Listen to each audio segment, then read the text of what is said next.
यं ब्रह्मवेदान्तविदो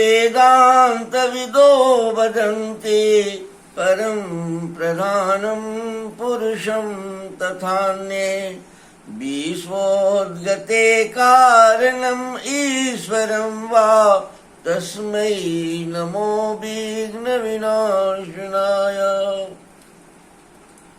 हे गणपति देवता, आप विश्व के उद्भव के कारण हैं। विश्व के निर्माण में आपकी भूमिका विवेक की है।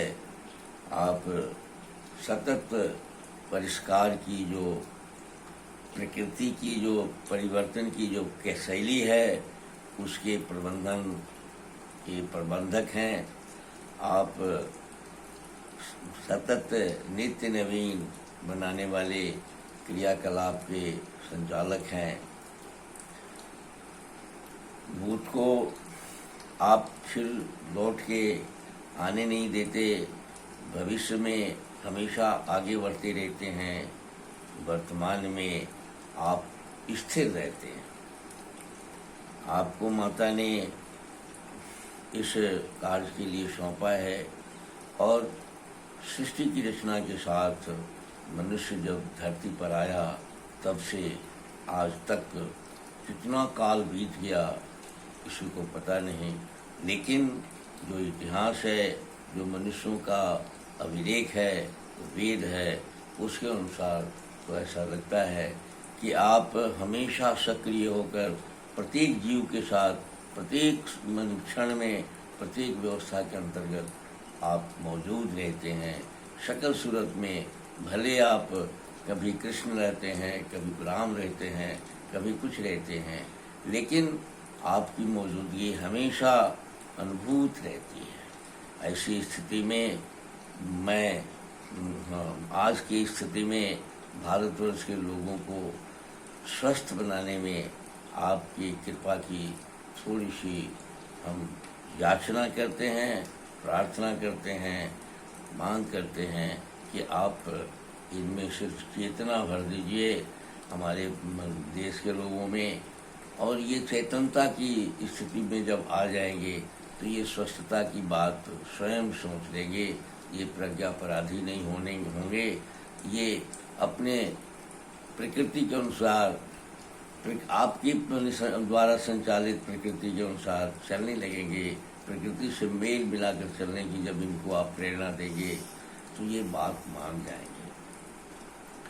इसलिए यह प्रार्थना आप मान लीजिए, आप कृपा करिए और सबको स्वस्थ सब वो जो सभ्यता की जो शुरुआती काल में आपने आयुर्वेद का जो अवतरण कराया था, उस अवतरण के अनुसार पुनः शरीर देश की स्वास्थ्य, देश की सभ्यता, देश का खान पान रहन सहन हो जाए, ऐसा कोई उपाय आप कीजिए।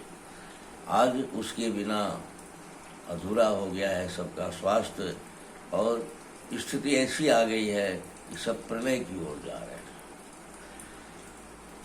प्रलय के लिए भी बहुत सारी ऐसी स्थितियां जो पीछे गिनाई गई है, पीछे बहुत सारे प्रलय हुए हैं, उसमें जो गिनाई गई है उसमें 15-16 स्थितियों में 10-12 स्थितियां पैदा हो गई है, और 2-4-5 स्थितियां और आगे बढ़ेगी, प्रलय की स्थिति 100% बन जाएगी।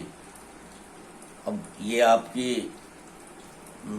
को पता है कि आपकी मर्जी क्या है, लेकिन मनुष्य होने के नाते मेरा आपसे निवेदन है, आपसे प्रार्थना है कि थोड़ा संभालिए, थोड़ा उसमें लोगों को मदद कीजिए, जागरूक कीजिए, स्वस्थता की वृद्धि कराइए।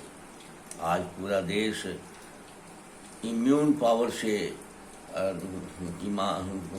कम हो गया है, कहता है कि इम्यूनिटी खत्म हो गई है, लेकिन वो देश के सारे लोग, बड़े बड़े विद्वान, बड़े बड़े प्रबंधक, बड़े बड़े जो हमारे शीर्ष हमारे चिंतित होने वाले जो लोग नेता हैं, अभिनेता हैं, उन लोगों ने क्या किया, अपने पर विचार नहीं करते। ऐसी स्थिति में थोड़ा उनमें भी ज्ञान भर दीजिए, आप माने ये कृपा करिए।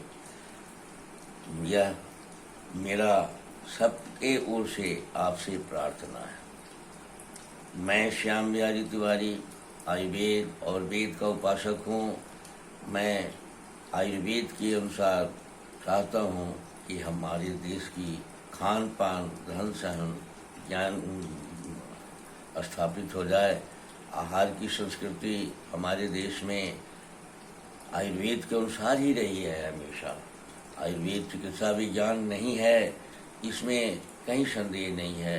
यही कारण है कि आज जब चिकित्सा को व्यापार बनाया गया तो आयुर्वेद कहीं नहीं ठहरता है वहाँ, क्योंकि ये आयुर्वेद व्यापार के दाव पेच को के साथ इसका कहीं तालमेल ही नहीं है। ऐसी स्थिति में पुनः आयुर्वेद के अनुसार खान पान रहन सहन अगर हम लोग अपना लें तो ये विज्ञान की जो कलुषित भावना है, बीमार डालकर या बीमार से मुक्त नहीं होने की क्षमता जिसमें है, जिसके शास्त्रों में लिखा हुआ है कि नो ट्रीटमेंट, उसके बाद भी ट्रीटमेंट करता है, लोगों से पैसा छीनता है। जब ट्रीटमेंट आपके कर नहीं सकते, रोग ठीक कर नहीं सकते, क्या अधिकार है, क्या कर्तव्य है, क्या माने सोचने की आपकी शैली है? क्यों आप कहते हैं कि हम इसकी चिकित्सा कर डालेंगे, हम इसको ठीक करेंगे? लेकिन दुखद लेकिन आश्चर्य है कि सारा का सारा लोग जो हमारे हमको संचालित करते हैं, हम जो लोग हमारे साथ हमारी रक्षा के लिए जो लोग संकल्पबद्ध हैं, वे लोग भी इसी काम को कर रहे हैं। ऐसी परिस्थिति में मैं चाहता हूँ कि आप सारे लोग जो हैं, जो लोग बीमार हैं या जो बीमार जो स्वस्थ हैं, ये सब मिल के आप लोग कोशिश करें कि आप प्रकृति के साथ जुड़कर स्वस्थ रहने का प्रयास करें। आज इस देश में जो रोग रक्षणी शक्ति की बात कही गई है, लेकिन जीवनी शक्ति की बात किसी के मुंह से सुनी नहीं जा रही है। जीवनी शक्ति के विकास के बिना रोग रक्षणी शक्ति आएगी ही नहीं, हमारे शरीर में आधानित ही नहीं होगा रोग रक्षणी शक्ति, इम्यूनिटी आएगा ही नहीं। इसलिए जीवनी शक्ति पर हमको विचार करनी है। आयुर्वेद का कहना है कि हमारे शरीर में 3 शक्तियाँ काम करती है। वायु हमारे शरीर को बनाता है और उसके पास सारा कला के साथ सारी कुछ जानकारी है। पित्त हमारे सहयोग बनाने वाले को सहयोग करता है। जो दोनों के विधि सम्मत जो निर्माण है उसको कफ कहते हैं। ये तीनों अगर स्वस्थता पूर्वक अपने कार्य ठीक ढंग से करते रहें, यही हमारे आयुर्वेद की जीवनी शक्ति है। इस एक जीवनी शक्ति एक पावर है, एक शक्ति है जो हमारे शरीर में सृष्टि की रचना भी करती है। उसको स्वस्थ बनाए रखने के लिए प्रकृति में व्यवस्था भी किया गया है। जैसे ब्रह्म बेला में सूरज जब आता है तो हमारे भीतर ऊर्जा भरता है। ब्रह्म बेला में जो लोग सूरज के साथ जगे हुए रहते हैं उनको ये शक्ति मिलती है, बुद्धि मिलती है, ज्ञान मिलता है। ब्रह्म बेला के बाद 4 बजे तक प्रकृति हमारे खान पान को, रहन सहन को, हमारे अग्नि को, हमारे वायु को स्थिर करती है, शक्ति देती है। इसी बीच में हमारा अगर खान पान रहन सहन अगर उसमें गड़बड़ हो जाता है, जैसे 10 बजे के बाद पित्त का जो पीरियड आता है उस समय अग्नि की स्थापना होती है। हम 10, 11, 12 बजे जब खाना खाते हैं तो अग्नि की स्थापना प्रकृति नहीं कर पाती है। तो ऐसी स्थिति में हम 9-10 बजे तक लेकर भोजन कर लेते हैं और फिर रात में भोजन करते हैं। दिन में भूजा फल इत्यादि खाते हैं जो लुआबदार पदार्थ, स्निग्ध पदार्थ नहीं है, वो अगर हम नहीं खाते हैं इसमें, तो वैसी स्थिति में हमारा जीवनी शक्ति का विकास होने लगता है, विकास होता है। हमारे जो अपने संदर्भ में सोचने की जो शैली है, अगर हम उसको भी विचार करते हैं कि हमारा मन, इंद्रियां हैं, हमारा मन है, हमारी बुद्धि है, चित्त है, चेतन है, अहंकार है और विवेक है, ये सारे पर अगर हम विचार करने लगते हैं तो हम आत्म प्रवेश करते हैं उसमें, और हम अपने अंदर की शक्तियों को जब समझने की कोशिश करते हैं तो भी हमारे साथ प्रकृति जुड़ी हुई रहती है, और प्रकृति का ही प्रेरणा, चेतना हमारे साथ रहता है। उस हालत में भी हम स्वस्थ रहने के लिए प्रेरणा प्राप्त करते रहते हैं, हम स्वस्थ रहते हैं। आस्थाओं में भी जान है। हम जब कभी किसी भी संस्कृति की, किसी भी मर्यादा की मर्यादा को मर्यादित करते हैं, आस्था को ताकत देते हैं, आस्था में आस्थावान होते हैं, तो वहाँ फिर प्रकृति के साथ हमारा जुड़ाव होता है और प्रकृति की जीवनी शक्ति हमारे भीतर घुसती है। बहुत सारे ऐसे लोगों को देखा जाता है कि जो दवा से बीमारी उनकी ठीक नहीं हुई तो थोड़ा सा दुआ से, यानी देवता से प्रार्थना करने से, पूजा पाठ करने से वो स्वस्थ हो जाते हैं।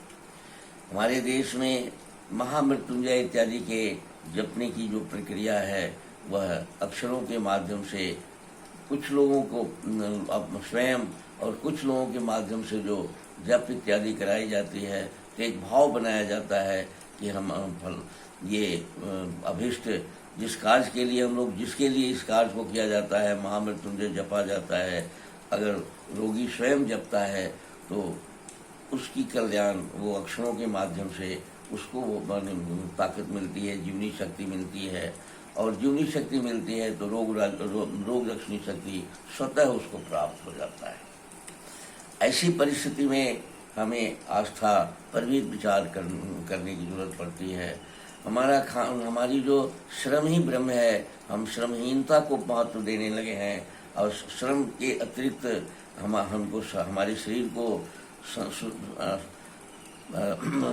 बहुत अच्छे ढंग से संचालित करते रहने के लिए अगर हम क्रियाशील हमेशा नहीं रहते हैं, हम ठहरे हुए रहते हैं, हम ठहरा हुआ जीवन जीते हैं, तो स्टैग्नेट होता है हमारा शरीर, समूचा शरीर का ठीक ढंग से जो क्रिया है उस क्रियाकलाप का संपादन नहीं होता है।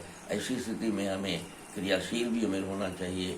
लेकिन आज के समय में हम मनुष्य क्रियाहीनता में अगर उसको उपलब्धि हो जाए, काम न करे पैसा मिल जाए, काम न करे राजा बन जाए, काम न करे भोजन मिल जाए, सारी व्यवस्थाएं मिल जाए, ऐसी स्थितियां भी रोग कारक है और जीवनी शक्ति को बनने नहीं देती है, रोग रक्षणी शक्ति मिलेगी नहीं। ऐसे में हमें रोग रक्षणी शक्ति को प्राप्त करने के लिए जीवनी शक्ति पर काम करनी होगी, और हम जीवनी शक्ति को कैसे बढ़ाएं इस पर विचार करना होगा। ऐसी परिस्थिति में हम विचार करें। आपको से भी प्रार्थना है कि आप भी इस पर विचार करें कि हम प्रकृति के नियमों के अनुसार चलें, प्रकृति के साथ साथ चलें, इसके और हम अपनी जीवनी शक्ति को प्राप्त करें, तब रोग रक्षणी ऑटोमेटिक हो जाएगी। तो न हमें रोगाणु संकट में डालेगा, न विषाणु संकट में डालेगा, और हमारी इंद्रियां भी ठीक से रहेगी। इसी के साथ इस कार्यक्रम को हम आपको समर्पित करते हैं। धन्यवाद।